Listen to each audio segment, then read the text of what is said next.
The 49ers have gave permission to Deebo Samuel and his agent to seek a trade. Should Joe Shane call? We're going to break that down on today's show. But first, go hit that big red sub button under the video and subscribe to Giants Now by Chat Sports. We put out free videos, multiple videos, every day on Big Blue. And Tom Downey of the Cowboys Report has challenged us to a sub battle here in February. The people that are already subscribed, unfortunately, cannot help us. But the people that are not, you can. So if you love the Giants and you're unsubscribed, change it. Hit that big red sub button right now.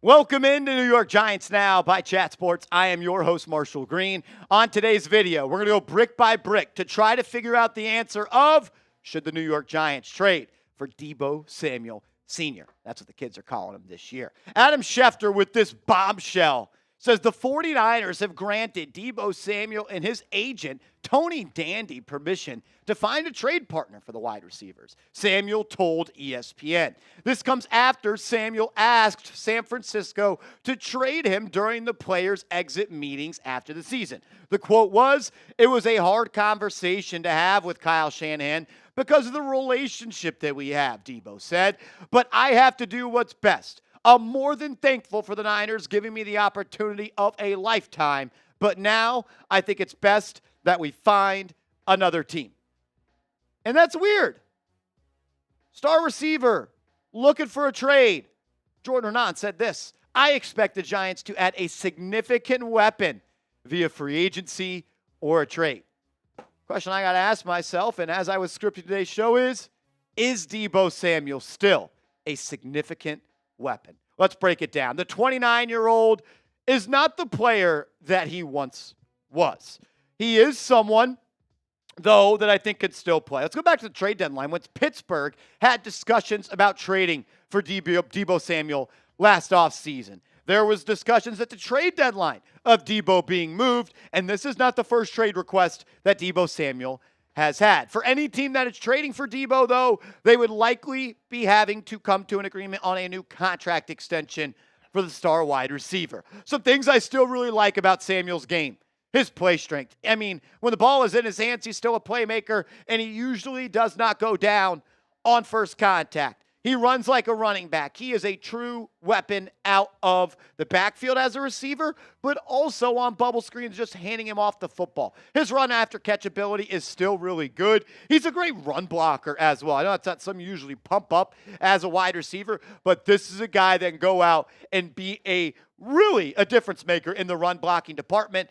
And he's a weapon. He's a Swiss Army knife. You can use him in multiple ways. Things I worry about as he ages is the decline in his route running. He's not the elite athlete he once was, and the route running has kind of taken a step back. Overall, I think he still could play. I think he could still be a legit wide receiver too, but I think it's dependent on the team that he goes to. You look at the stats over the last 4 games. He's missed 2 games in 2024, 2 games in 2023, 4 games in 2022.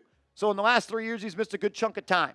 And the stats, they almost get worse every single year. 51 grabs this year, 670 yards, 13.1 yards per catch, just 3 TDs. The year before, 60 grabs, 892 yards, 15 yards per catch, and 7 TDs. It's not what he once was, though, in 2021 when he was one of the best players in the National Football League with over 75 catches, 1,400 yards, 18 yards a catch, and 6 touchdowns. He's also still a weapon out of the backfield. They actually used him a little bit more than I initially anticipated, and he could still make plays. But the yards per carry fell off a cliff this year from 6.2 to 5.5 to 6.1 to just 3.2 yards per carry. Deebo is not the wide receiver that he once was, but he is still someone that I think can be a weapon and a difference maker for a wide receiver, for a team that needs a wide receiver like Deebo Samuel. You have Malik Nabers, and outside of that, you really don't have much else. And for a team that hasn't had a lot of explosive plays, I think could make some sense. But I want Giants fans to understand that Deebo is definitely declining, and he's not the guy that he once was. I thought a stat that really put a lot of color to this picture was the amount of missed tackles that he has forced in the National Football League as a receiver and a runner. Let's go back to 2021.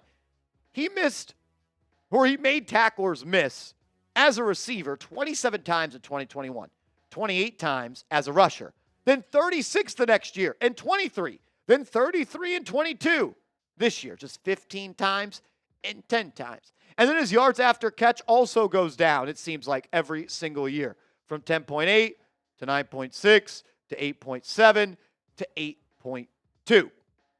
So yards after catch. The athleticism is falling off. Maybe not the receiver that he once was, but I do not think that Deebo Samuel is completely washed. I do still think there is a player there that can have a major impact on the New York Football Giants. Outside of Nabers and Tracy, you don't have any game-changing playmakers. And you don't have anybody else on your offense outside of Malik Nabers that puts fear in any other defensive coordinator's heart. And I'll tell you this much. If you add Deebo Samuel, there's going to be an hour, 2 hours, 3 hours of film study strictly on how to slow down Deebo Samuel. I think adding him could potentially open up other plays and opportunities for Malik Nabers and other players on this roster. It always comes down to the price. What's going to be the cost of acquisition for Malik Nabers? Well, the 33rd team, they named the Giants as a trade destination for Deebo Samuel. What's the price? They have a trade idea as well that we'll break down. But I think it's important to say this. Remember, when you're looking at anyone's contract and you're talking about a trade, you only have to acquire their base salary and their roster bonus. And you see for 2025, the base salary is $1.7 million, and the roster bonus is essentially nothing. Meaning, if the Giants trade for Deebo Samuel, he'll have a cap charge of about $2 million. Essentially nothing. This is what the 33rd team writes. Outside of Nabers, the Giants don't have another impact playmaker at receiver or tight end.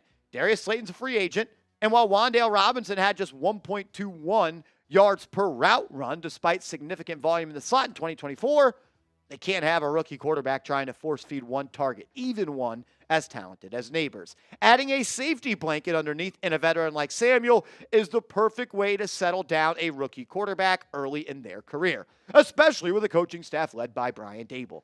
Nabers and Samuel bring a great 1-2 punch to any offense, especially one that will likely be getting a new quarterback this offseason.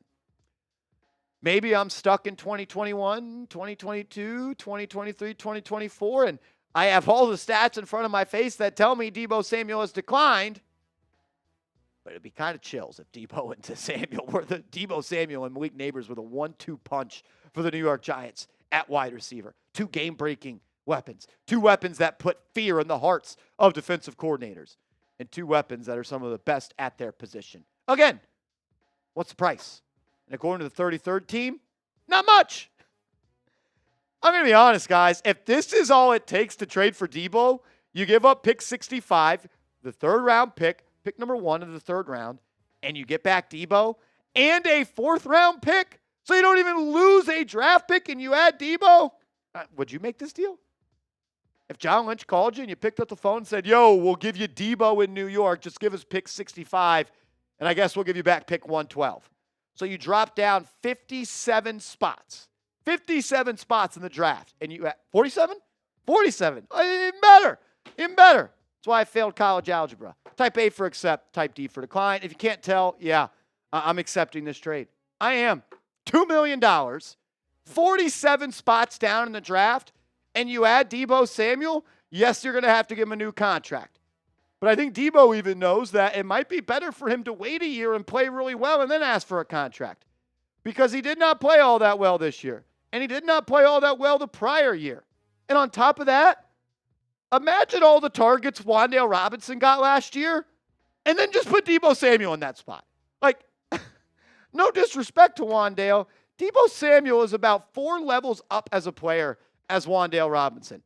3rd and 10, you want to throw a 6-yard out route to Wan'Dale? Okay, Deebo may break a tackle and pick that up. Oh, you want to give a jet sweep on 4th down to Wan'Dale Robinson? How about you give that to the Mack truck at 6 foot, 200 pounds, and he can actually go lower his shoulder and pick up the yards. You need another weapon. And I always remember, Brian Daboll and Joe Shane have made it clear they value wide receivers that, 1, can separate. I worry a little bit about that with Deebo Samuel, but 2, are able to generate yards after the catch. Generators with the football in their hands is a term that Dable and Shane have used a lot. And even though Deebo's yards after the catch have gone down, he could still get it done. And when you compare him to the top free agent wide receivers and the price of acquisition on top of a $2 million cap charge and maybe not the biggest contract in the world, I don't hate it. I don't think the Giants are going to go out and spend big on T. Higgins. I love Chris Godwin, but he may go back to Tampa. Are we really going to go crazy after Amari Cooper? Do I want an older receiver in Stephon Diggs who's coming off a torn ACL? DeAndre Hopkins looks to be just a possession wide receiver at this point. Hollywood Brown, I'm good. Darius Slayton, I want receivers that can catch the ball. I don't mind Keenan Allen, but he's also a little bit older. But I am interested in Keenan. Deontay Johnson, not interested at all. And Mike Williams, maybe. Not moved by Mike Williams. Deebo's a good player. And when I factor in, do I want Deebo or do I want some of these other wide receivers? I think I'd rather have Deebo than just about everybody on this list outside of T. Higgins and Chris Godwin. Make sure you are following me on social media. I'm on Twitter. I'm on IG at @MarshallGreen_. And let's go Big Blue.